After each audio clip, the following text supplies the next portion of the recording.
qa materialisht duheshin, qa duhesh përgatitur. Për të mos e zgjatur, do me thënë, kjo që ajo që vajta atje në institut arteve dhe fitova konkursin atje. Dhe ndryshova lash geologi minierën edhe kalova në fushën e artit. Po edhe në fushën e artit, mendoja që do kthehesha prapa atje në Batër, ose në Borrell, punoja në Shtëpinë e Kulturës. Po me sa duket u tërhoqja vëmendjen këtyre që bashkëpunoja këtu në radio, se fillova të bashkëpunoj me radio, tërhoqja vëmendjen edhe ata kërkuan, më mbajten aty.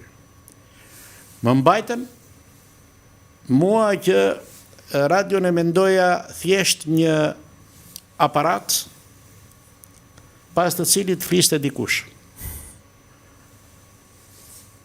E kam thënë edhe herë tjetër, kjo duket shumë naive, po është e vërtet.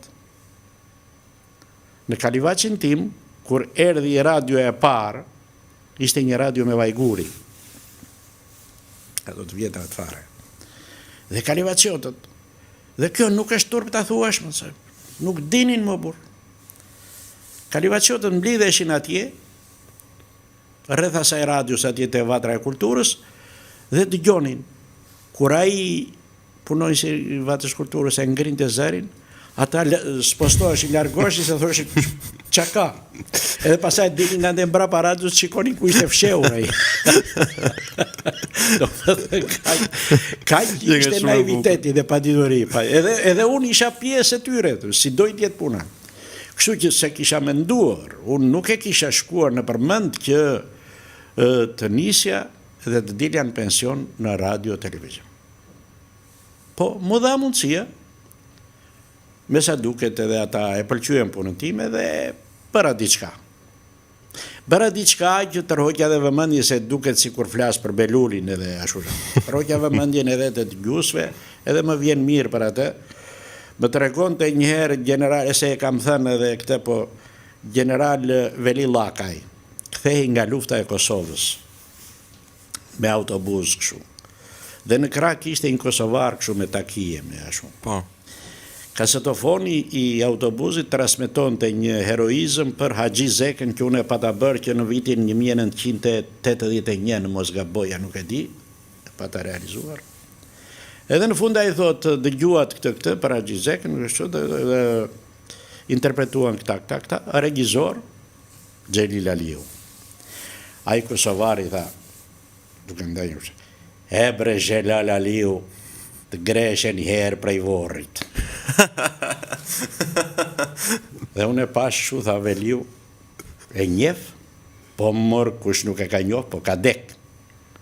Jori thashtë është gjallë, hau bre, po tha kur të shkojmë Tiranë, tha do të prezentoj me te. Për të mos e zgjatur e kam fjallin që ai zëri, ajo puna, ai emri, që ashu, kështë e kryuar një lloj imazhi, një iluzion. Ashtu që edhe përputhej edhe jo me të vërtetën, me realitetin. Po, kjo është fusha e radios, e medias audio-vizive në përgjithësi. Edhe pastaj mu dha mundësia që të punoj gjatë atje, pastaj nga fundi punova edhe ca vjet edhe në televizion, edhe ashtu. Me një fjalë, në një vend pune që se kisha menduar. Ti më thej gjitha ato superlativa, më thej gjitha ato fjalë mira, mirë më vjen. Unë i thash pasi i ndjej se kam përballë me një njeri të madh, që nuk të jem realist, nuk më merr në mendja kur që do të intervistoja. Të jem realist në këtë pjesë, dhe ju falenderoj shumë. Por pa u ndalur ende te kjo pjesë, kur ju keni kaluar nga radioa në televizion, pyetja ime për ju është, zoti Aliu, që kur ju fillot punë zyrtarisht në Radio Tirana, kush ka qenë personi i parë që ju keni telefonuar nga Tirana për në Kalivaç? Ka qenë prindrit tuaj apo ka qenë motra, vëllezrit? Jo, shiko. Cila keni dhënë këtë haber? Unë në Radio Tirana unë kam hyrë, si thuash, thash rastësisht, sepse duke qenë nga Kalivaçi,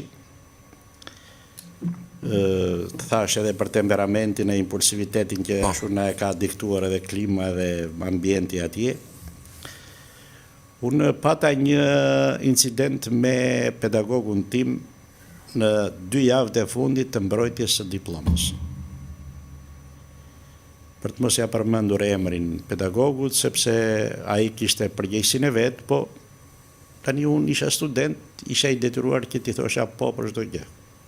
Unë nuk e pranoja dot këtë gjë dhe kështu që mbeta rrugëve sepse më duhej që ta mbroja diplomën pas një viti. Edhe kërkova punë, nuk doja të shkoja atje që ta dëgjonin prindrit. Dhe ta dëgjonin edhe fshatarët të thoshin, ja, biri filanit, pa shiko ai. Kështu që kërkova punë këtu, shkova te Gurori Andajt, shkova te Miniera e Mzezit për të gjetur ndonjë punë, nuk gjeta. Bile dola te kinema Partizani, se shisnin, ca çuna të rinj shisnin bileta me të shtrenjtë atje, i merrnin me 15 lekë, i shisnin me 25. Mora unë një 10 bileta, kisha një 5 lekë sa da shumë. Edhe fillova që t'i shesash do fitoj unë me këto. I pari ishte një qift që erdhi. Burre grua, sa i ke biletat? Ka shumë me 25. Ajo grua e mingulli sytë, sa i ke tha? 25. Ashtu tha, ha? Mua si kur ma veshi me grusht. E gruaja. Dhe u tërhoqja, i mora biletat, i humba dhe lekët e biletave, edhe ika, su duka me aty. Kisha mbuluar kokën me badanije një darkë, edhe vjen një shok. Ka humbur pa nishan një fanë Anastasi, një gjirogastrit, a i bashkëpunonte me radion. Po. E më thotë mua, po qarë bërë? Qarë të bëjtësh? Po interesohem, thash, për në një punë, se s'kisha edhe bukë të haja, ma. Njëherë në 2 ditë shkoja te qyteti studenti, me jep një shokët një pjatë taratora dhe një fet bukë, më merrnin ata. Mbeta keq shumë. Pse s'vjen andej, tha, nga radioa? Për çfarë të vjetër? Hajde bëj në 20, tha. Merr në 5 lekë, tha, kur të vej radha e honorarave tash. E se vajta të nesën atje, u futa në mikrofon, atje ishin ca nga ata që sot janë emra dhe ashtu, Vangel Toçe për shembull, aktori Vangel Toçe, Skënder Kurti, Amali Çala, do ishin Folsia Meropi, Matlia e tjerë. Edhe më thaj, do bësh këto një 4-5 batuta, i bëra ato, tolla, me atë paditurin dhe naivitetin që më shoqëroi, që në fillim. Edhe pastaj më thiri prap një 2-3 heraj, filluan të interesohen ata të redaksive, ishin aty brenda, kush është ky djali? Jo, po qa, a mund të bëj këtë? A mund të më bëj mua një zë? A mund të më bëj këtë? Edhe filluan të shtohen kërkesat. Kur e pan që edhe mund t'i bëja, atëre më lanë edhe bobinën e emisionit dhe më thoshe, shiko, do bësh që këtë, se do iki unë se kam qik punë edhe merresha me ato. Të roqjave mendje si duket. Gjatë ati viti se mbroja edhe diplomën në ndej, edhe ndikja edhe këtë radion, pa u shkëputur. Edhe të roqjave mendjen atje se lëvizja, vrapoja, gjitesha në përshkallë me vrap, shkoja poshtë, në studio, gjithandej, vrapoja, vetëm me vrap, thash. Ajo drejtoresha e radios i thot Agron Çobanit, ndjes past, Agroni. I thot, mëra Agroni, thot, që është një djaliri, thot që e shof që vrapon në për koridore, në për shkallë, në për... Se dhe është një student, i thot, se ka për të mërë diplom në kështë. Po mirë më s'ditë heci me hapa i njëri, thot? Vetëm e vrap? Po ja thot se do që të fitoj kohën e këshu e këtë, i thot, Agroni. Po është djali mirë, thot? Djali mirë duke, thot? Që fse është djali mirë, thot? I thuaj të vej të futet mbledhje këtu. Në sallën e madhe të orkestrës së radios, bëj mbledhja e kolektivit për herë të parë me Todi Lubonjën. më lajmëruan mua vajta, i thash, futu atje. O futa atje për herë të parë në mbledhjen e kolektivit të radios, pa qenë punonjës. Kur mbarova diplomën, diplomën, pastaj më thiri sekretarja e partisë, ishte një Liri Qeli. E mbarova. Po ku do vesh? Ku të ketë nevoja dheu. Se shu ishte... Po, parulla. Po tha, të kanë ardhur ata të minierës me Malia, i tha. Nga jeti, tha. Ka të Pelena, i tha. Kanë ardhur ata të kërkojnë, thonë, e kemi djalin tonë. Minator, tha. Mirë po të shkojan me Malia, i për mua i ishte si kur shkojan Paris. Se unë logarisja të vejan Borrelli ose në Batër, atje në. Dhe shpo mirë. Po këtu tha të pëlqen puna. Këtu më pëlqeni, tha shumë, po. Pa menduar që do. Për të mos e zgjatur, kërkuan ata. Po të kërkuan dhe radio televizioni, si a këthen të njëri. Më kërkuan edhe eri njoftimi, i emëruar atje. E kështu fillova si për pak, po shkoj deri në fund. E mba mend fjalën e parë që të kanë thënë prindrit kur të kanë dëgjuar në radio? Se më bëre pyetjen për atë. Gjatë kohës që vazhdoja punën aty në radio si bashkëpunëtor, kishin marrë vesh, ishte përhapur fjala me Kalivaç, që djali i filanit e kanë arrestuar dhe e kanë futur në burg. Po pse bisedonin, nuk e di, ca thonë që ka dashur të arratiset, po e kanë kapur, e kanë futur brenda. Ca thoshin që ka dashur të vjedhë një mapo atje, po e kanë zënë dhe e kanë futur brenda. Ca thoshin që, më fal, është lidhur me një vajzë jo të mirë, është lidhur me atë dhe mua bete njëri që s'kishe lidhje fare me tjetrin.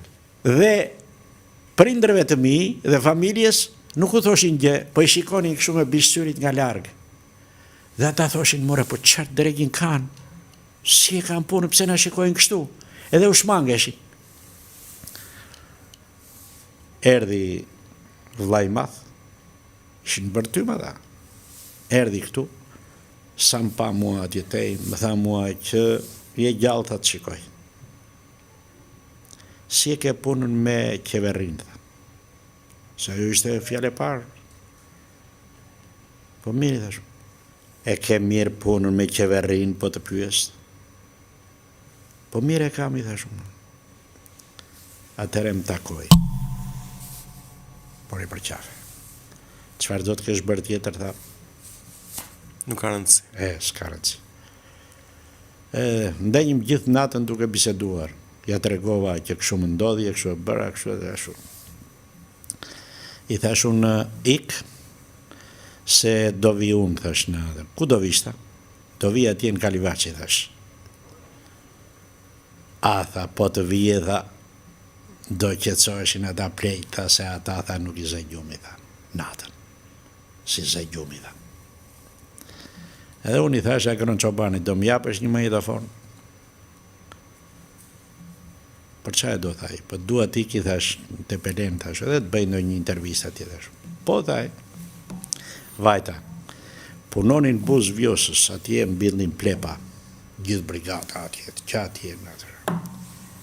Dhe unë, si kaporral, kisha marrë atë uherin në sup, edhe mikrofonin për para që ta shikonin, dhe i kam mërën që në krye edhe deri në fund që të më shikonin të gjithë se nga vija. Dhe që nga jo ko u fashitën fjalët e thashe themet e gjitha gjërat, fillon të marrin frymë edhe ata të familjes. Ishte një terren jashtëzakonisht i vështirë edhe për ata. Për të mos e zgjatu, pasaj që më kërkuan e më mbajtën e ashtu. Çfarë moshe keni pasur në atë kohë, zoti Aliu? Urdhë? Çfarë moshe keni pasur në atë periudhë kur ju hapën tek këto fjalë? Sepse unë mbas fillores në 3 vjet pa shkollë, Dhe pastaj mbas të mesmes punova edhe në atë. Isha 24-25 vjeç, ndoshta kam qenë në atë kohë.